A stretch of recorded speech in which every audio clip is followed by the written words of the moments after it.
मैं तो गड़बड़ी करे ना। बधाई हो भाई।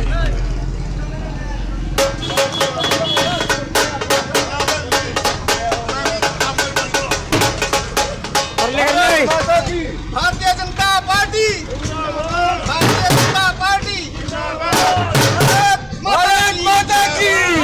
धन्यवाद करना चाहता हूँ कि लंबा वनवास दिल्ली के लोगों ने काटा है।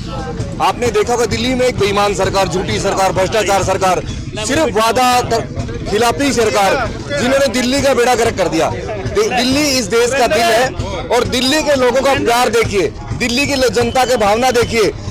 दिल्ली की जनता विकास चाहती थी और दिल्ली के लोगों ने बड़ा मैंडेट, दिल खोल के मैंडेट भारतीय जनता पार्टी को प्रचंड जीत के और हम आगे बढ़े। लगभग 50 के आसपास हम सीटें जीत जाएंगे, मुझे ऐसा लगता है। शाम तक की सीटें 50 का आंकड़ा छू लेंगी।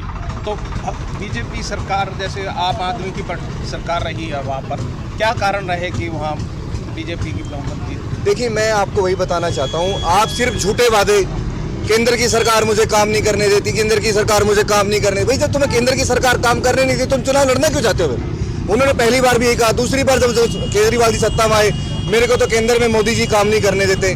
फिर दिल्ली की जनता ने सोचा जब आपको काम ही नहीं करने देते, तुम डायरेक्ट मोदी जी को वोट दे देते हैं। फिर तो दिल्ली की जनता ने सोचा है, भारतीय जनता पार्टी जो ये सोच के चल रही है, सबका साथ सबका विकास, अंतिम पंक्ति में बैठे उस व्यक्ति की लड़ाई भारतीय जनता पार्टी लड़ रही है। और देश में डबल इंजन की सरकार हो गई है, क्योंकि दिल्ली में केंद्र में भारतीय जनता पार्टी की तीसरी बार सरकार है। आप राज्य में भाजपा सरकार बनी। तो पानी का मुद्दा रहा यहाँ। देखिए, पानी का मुद्दा एक हरियाणा के लोगों को अपमानित करने वाले जो शब्द आदरणीय केजरीवाल जी ने कहे, तो जो दिल्ली के पूर्व मुख्यमंत्री रहे, भ्रष्टाचार मुख्यमंत्री रहे, जिनके ऊपर बहुत सारे एलिगेशन है, दारू शराब को लेकर बड़े घोटाले उन्होंने किए हैं, उन्होंने दिल्ली की, हरियाणा की 3.25 करोड़ जनता को अपमानित करने का काम किया था। मुझे ये बताइए, दिल्ली के अंदर एक भाई हरियाणा में रहता है, एक भाई दिल्ली में रहता है, क्या हरियाणा में अपना भाई, क्या हरियाणा का भाई दिल्ली के भाई को मारना चाहता है? उन्होंने कहा कि पानी में जहर मिला दिया। इस तरह के वादे नहीं चलते, इस तरह की झूठी बातें नहीं चलती हैं। ये हरियाणा के लोगों के भावनाओं के साथ खिलवाड़ था और डंके की चोट पर हरियाणा से जब जितनी भी सीटें लगती थी दिल्ली के साथ, उनका सफाया कर दिया।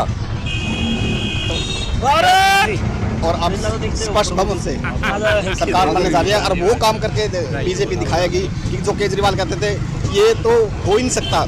गंगा की सफाई, जो जमुना दिल्ली में गटर बनी हुई है, उसका पानी भी वहाँ केजरीवाल तो वहाँ डुबकी नहीं लगा सकते, हम वहाँ उसका पानी पी के दिखाएंगे। ऐसे 5 साल के अंदर उसको स्वच्छ बना। आज सरपंच साहब नप्पा चुनाव की घोषणा की है। जी जी जी, क्या कहना चाहोगे सरपंच साहब? देखिए, जैसे ही दिल्ली में पूर्ण बहुमत की सरकार बनी है, जन जन ने भाजपा को चुना है, ऐसे ही कलायत के जो आने वाले 2 मार्च को चुनाव होंगे, उसमें भारतीय जनता पार्टी बहुत ज़्यादा मतों से कमल खिलाएगी।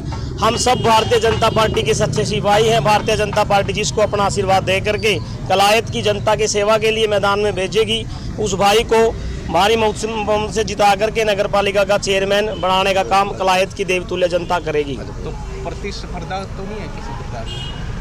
प्रतिस्पर्धा कुछ नहीं है जी। भारतीय जनता पार्टी, ये सभी जो हमारे साथी खड़े हैं, हमारा कैंडिडेट तो कमल का फूल है। जिसको भी भारतीय जनता पार्टी कमल का फूल देकर मैदान में भेजेगी, वही हमारा कैंडिडेट है और हम उसी को विजय बनाने के लिए दिन रात सभी कार्यकर्ताओं के दम पर मेहनत।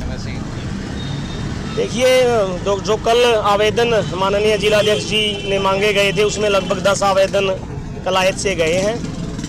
तो वो 10 के 10 सभी भारतीय जनता पार्टी के सच्चे सिपाही हैं, जिनमें भी भारतीय जनता पार्टी जिस भी कार्यकर्ता पे अपना विश्वास जताएगी, सारे साथी मिलकर के उसको बहुत ज़्यादा मतों से यहाँ से जिताने का काम करेंगे।